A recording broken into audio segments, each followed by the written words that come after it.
Army chief general Asim Munir ने direct shut up call देती है शहबाज शरीफ को।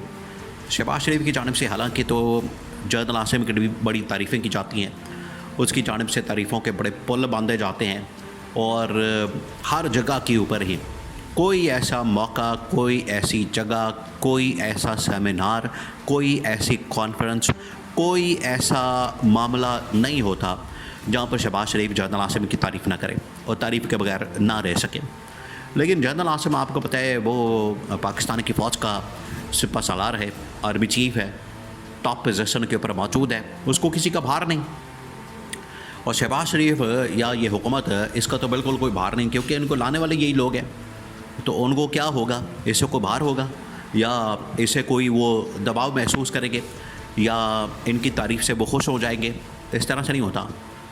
ये जो इस वक्त इनके दरमियान एक ताल्लुक़ है वो ज़बरदस्ती की शादी इनके दरमियान जो हुई है, ये इस्टेब्लिशमेंट के दरमियान और इस्टेब्लिशमेंट और इस गवर्नमेंट के दरमियान ये बड़ा वाज़ेह है।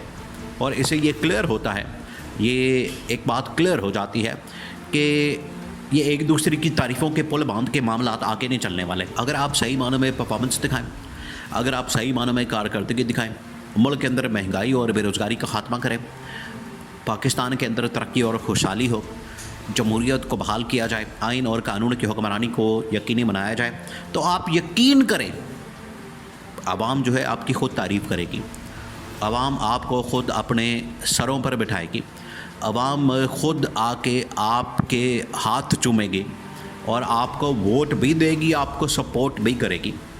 ये है आवाम, ये है पब्लिक, जिसको इन लोगों ने इग्नोर कर दिया, बिल्कुल इनको नज़रअंदाज कर दिया।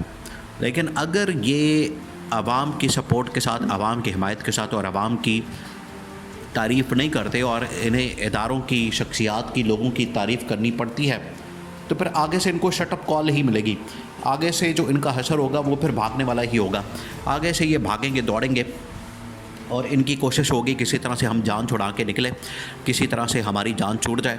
और बिल्कुल ऐसा ही हुआ। देखिए, वहाँ पर 2 तकरीरें की गई जिसका सबसे बड़ा सबको बड़ा इंतज़ार था उस 2 तकरीरों का। एक army chief general Asim Munir की जानिब से और दूसरी जो है वो शहबाज शरीफ की जानिब से। पहली जो तकरीर की गई वो शहबाज शरीफ की जानिब से की गई। शहबाज शरीफ की तकरीर को तो वहाँ पर किसी ने सुना भी नहीं, वहाँ पर किसी ने लिफ्ट भी नहीं कराई, वहाँ पर उसको खाते में नहीं रखा।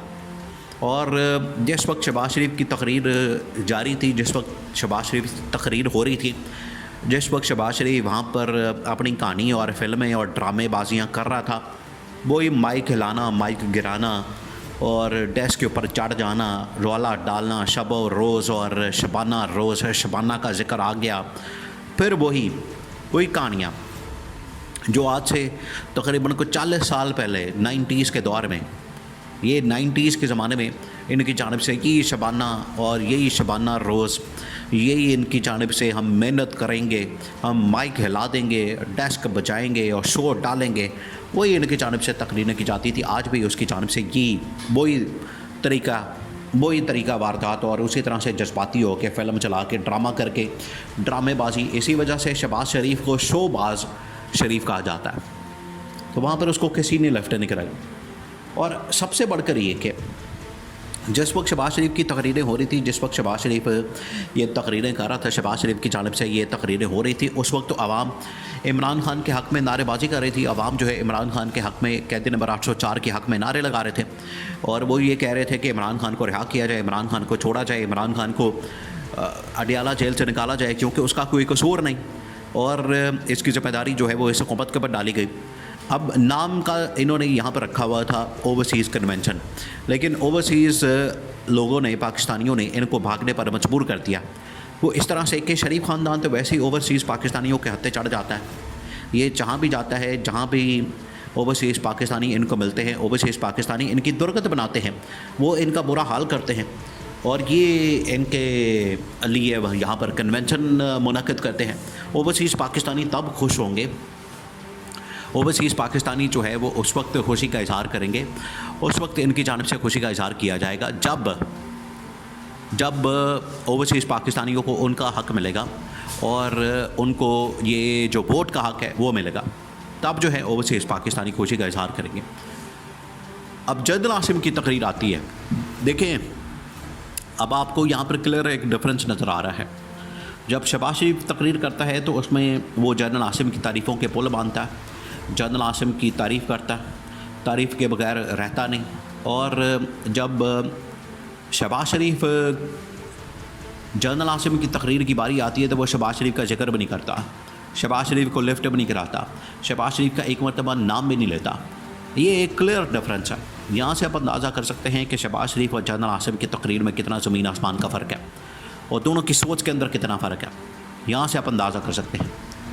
क्योंकि एक जो है वो पिट्ठू है, एक जो है वो ग़ुलाम है, एक जो है वो मैंडेट चोर है, डाकू है, लुटेरा है, और दूसरी जानिब इस्टेब्लिशमेंट है, पाकिस्तान की फ़ौज है, पाकिस्तान की फ़ौज का सिपह सलार है। वो क्यों इनको लिफ्ट कराएगा या इनकी क्यों तारीफ़ करेगा जबकि इनके पल्ले कुछ है ही नहीं। उनको भी तब पता है, इस्टेब्लिशमेंट को भी पता है कि ये चोर है, डाकू है, करप्ट है। देखिए इमरान खान खुद ये बात किया करता था कि जब हमें इक़्तिदार में लाया जा रहा था या हमें आवाम के अंदर सपोर्ट और पजीराई मिल रही थी और हमें जो है बहुत ज़्यादा सपोर्ट हासिल थी आवाम की, तो उस वक्त हमें ये कहा जा रहा था, उस वक्त हमें फ़ाइलें दिखाई जाती थी इनकी चोरी की, उस वक्त हमें इनकी जो है चोरी के और बाकी डॉक्यूमेंट्स दिखाए जाते थे, इनकी लूट मार के, इनके बाहर जो प्रॉपर्टियाँ होती थी, इनके जो बैंक बैलेंस होते थे, इनके बाहर जो जायदादें होती थी, इनके जो फ्लैट्स होते थे, उनके बारे में हमें रिपोर्टें दिखाई जाती थी। और ये ना सिर्फ इमरान खान को बल्कि बहुत सारे सहाफ़ियों को भी ये रिपोर्टें बाकायदा तौर पर दिखाई जाती थी, उनको ब्रीफिंग दी जाती थी कि ये लूट मार का कौन सा तरीका इस्तेमाल करते हैं, कौन सा तरीका वारदात इनकी जानिब से किया जाता है। तो इस्टेब्लिशमेंट को तो इनकी करतूतों का पता है, इस्टेब्लिशमेंट के तो नॉलेज में है, इस्टेब्लिशमेंट से कोई बात कोई छुपी हुई है नहीं छुपी हुई, उनको तो पता है। इसी वजह से और ये भी वजह है दूसरा ये कि अवाम के अंदर अब इनकी सपोर्ट बिल्कुल नहीं है, जिसकी वजह से शहबाज शरीफ को अपनी आधी तकरीर ख़त्म करके जाना पड़ गया, आधी तकरीर, क्योंकि वहाँ पर कुछ सुनने वाला नहीं। वहाँ पर कोई आधे बंदे जो है वो तकरीर के दौरान सो रहे हैं, कोई इमरान खान के हक़ में नारे लगा रहे हैं, कोई आपस में बातें कर रहा है, कोई मोबाइल के ऊपर खेल रहा है, ये इस तरह से हो रहा था। तो यहाँ से ये शहबाज शरीफ की मकबूलियत का आलम आप देख सकते हैं, और ये शरीफ ख़ानदान की मकबूलियत का हाल ये है कि अवाम में इनको कोई पजीराई नहीं मिलती, ना अवाम में इनकी सपोर्ट है, ना हमायत है, और ये बस ऐसे ही स्टेज के ऊपर आके तकरीर करने का इनको शौक़ है, वो करते हैं, तारीफ़ें करते हैं इस्टेब्लिशमेंट की, और फिर आखिरकार भागने पर मजबूर होते हैं और उसकी वीडियोज़ पर सोशल मीडिया के ऊपर वायरल हो जाती हैं।